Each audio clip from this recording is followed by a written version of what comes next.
আরো একবার ইতিহাস গড়ল ভারত। রাকেশ শর্মার পরে দ্বিতীয় ভারতীয় হিসাবে মহাকাশে পা রাখলেন শুভঙ্কু শুক্লা। শুভঙ্কু শুক্লা অংশগ্রহণ করেছিলেন অ্যাক্সিওম 4 মিশনে, যা স্পেসএক্স এর ফ্যালকন 9 রকেটে করে আন্তর্জাতিক মহাকাশ স্টেশনে গেছে। আর এটি এই প্রথমবার যেখানে কোনো ভারতীয় প্রথমবার আন্তর্জাতিক মহাকাশ স্টেশনে যাচ্ছেন। মোট 4 জন ক্রু মেম্বার 14 দিনের জন্য থাকবেন মহাকাশে। এই সময় তারা প্রায় 60টি বৈজ্ঞানিক পরীক্ষা চালাবেন।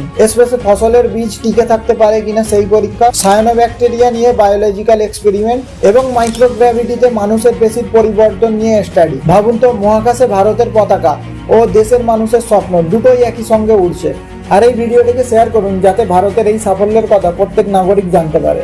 এই মিশন থেকে এটা স্পষ্ট করে বলা যায় যে আমরা শুধু চাঁদ অথবা মঙ্গলেই থেমে থাকতে চাই না, আমরা চাই মহাকাশের নিয়ন্ত্রণে ভারতের অবস্থান আরো শক্ত হোক।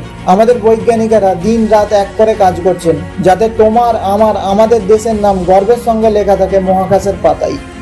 আর এখনো পর্যন্ত আমরা সেই ধর্ম ও ভাষা নিয়ে পলিটিক্স করে যাচ্ছি। দেশের মানুষকে এবার বুঝতে হবে, দেশ এগিয়ে চলে বিজ্ঞান ও পরিশ্রমের জোরে, টিভি ডিবেট ও ধর্ম নিয়ে রাজনীতিতে নয়।